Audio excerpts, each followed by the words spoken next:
have a few extra weeks to prepare for an offense like this, as opposed to maybe if you were playing Air Force with 6 days to prepare? Do you think it helps to have 2 to 3 weeks to prepare? I think it does, but I also think it helps them. So I think it's kind of mitigated by the extra time that they have as well. Have you guys played a triple option / wishbone team since you've been here, or do they compare at all to any Pac-12 team that you've played since 2012? You can think I of? was trying to think if we have, and I can't really think of one. That doesn't mean there hasn't been one. Nobody really comes to mind, you know. What's maybe the We've biggest? had some good running quarterbacks, Yeah. which I mean, if you name one, I can tell you what I thought, but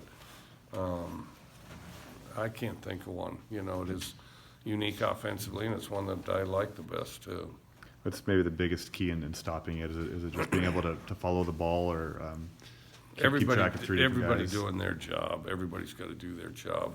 It's you know, because you have to have all the spaces on the field covered, and as well as the personnel, and so it's the ultimate in executing your job. And I believe you said on your teleconference a few days ago that you would run the triple option if you weren't running the air raid. Did you ever consider, before you started running the air raid, running the triple option, or have you ever considered switching for a little while or trying it out? I think it would be fun, but you know, it's quite an overhaul. You know, you can't just switch it back and forth.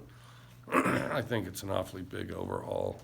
You know, and there's some of those plays that would just be a lot of fun to run, a lot of fun to teach. But you know, it changes the complexion of your offense as far as you know. Then really, you're asking your team to run 2 offenses, and it's tough enough to run 1. And then, but you know, throughout my career, I've tried to learn as much from it as I can. Does that make it especially hard for the scout team with that much of an overhaul to be able to have to learn that kind of an offense in only a month span? Yeah, but they, you know, they're in the same boat, you know, although, yeah, they're kind of in the same boat, I think. On the recruiting trail, especially when you've been visiting defensive players, have any of them asked about the DC situation and kind of what you guys plan to do there, or have they been curious about what's going on at all? No, not really. It's just been business as usual, and we're just pressing ahead, you know. Do you have any sort of timetable for that, or I mean, are you kind of waiting until the bowl game's over to start looking at different candidates, or considering whether you're going to bring in someone here or elevate someone here, or We'll work through the bowl game first. will you be considering in-house candidates too, do you think? Oh yeah, always, yeah. The class you taught was mentioned. I know one of the audition questions had to do with the viability of the triple option in the NFL. Was a consensus reached in that class, or? It was pretty mixed. It was pretty 50-50, and we just really wanted a well-thought-out answer.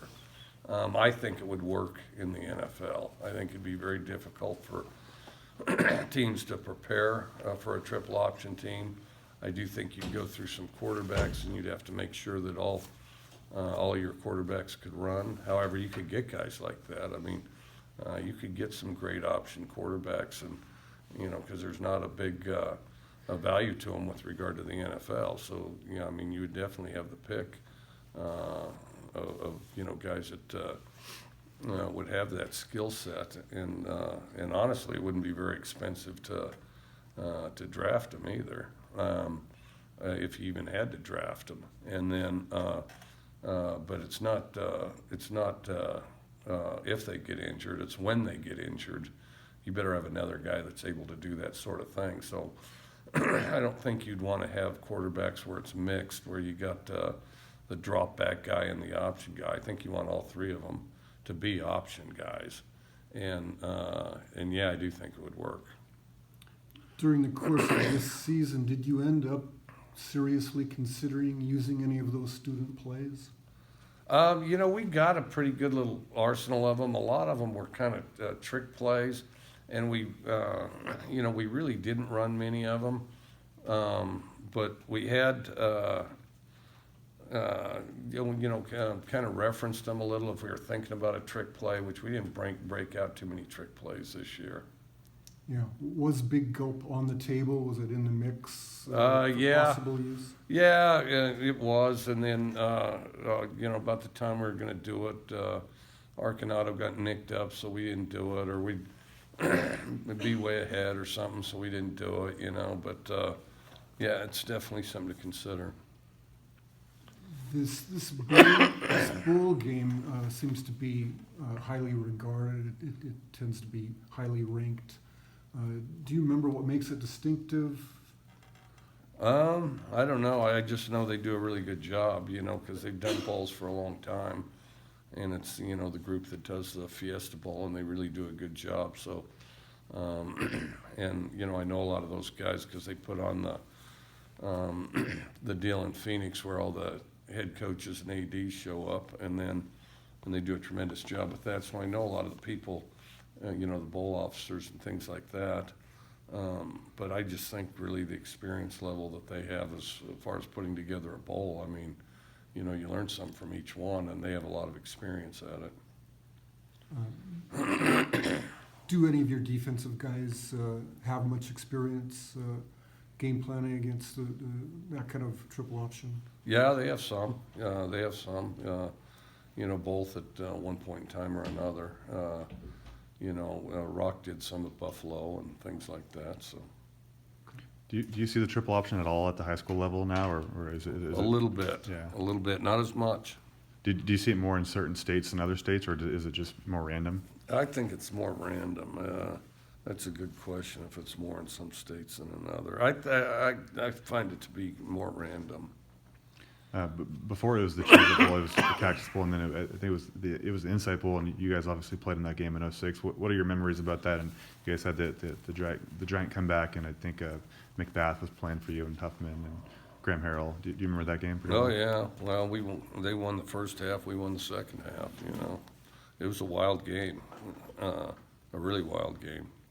Was McBath pretty good in that game? Do you remember that? Or I think Huffman was the defensive MVP. Harrell was the offensive guy. But do you remember any plays or anything like that from that game? I don't remember any specific Darcel plays. Huffman got an interception. I thought Graham did a really good job kind of rallying the offense, and then we moved the ball well, especially a little ways into the third quarter. Do you remember what the turning point of that game might have been, or what was kind of said in the locker room, or maybe the spirit of the team coming into halftime? Because obviously you guys were able to turn it around. Yeah, we kind of got reset there at halftime, and kind of just cleared our heads and set our priorities, and did a pretty good job playing one play at a time, which I think was critical in that game. And I thought we did a pretty good job being patient and just kind of battling through the adversity, and then got on a roll. You've been in a number of games like that during your career. Does it get easier to kind of stay focused amid the kind of the bedlam that you can feel all throughout the stadium? Well, it's easier when you're not behind 31 points. That's definitely easier. And the starting point is don't be behind at all. So I guess I'd prefer that overall, but nobody's going anywhere until the clock says 0, 0, 0. So you better get the most out of it. There's no dentist appointments or finals in the middle of the game. So, get the most of it. How are you guys splitting up the QB reps right now, especially with the young guys with Cameron and Gunnar? Are they playing beyond more than the Thursday night football scrimmages, or are you getting them into other practice, I guess the regular practice routine? Yeah. The whole second half. The whole second half is all those guys, and so yeah, it's pretty even right now. We split them pretty even right now, one-on-one scale team, and then so we get them all in there. Are you guys looking at grad transfer options again? Do you guys always kind of do your due diligence and kind of browse the market just to see what's out there? And do you think you guys would bring in another grad transfer third straight year? Well, we'll look at it. We'll see what's out there and see what's happening.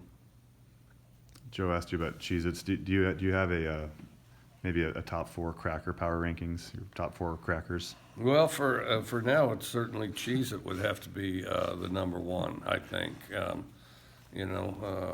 best cracker in the country. After December 27th, what would be your favorite one? Well, it's probably Cheez-Its. They have like 20 varieties or something. I'll have to check them all out. But I also like those pretzel chip things. You know, the ones where it's all the outside and not much of the inside, you know. Guys good?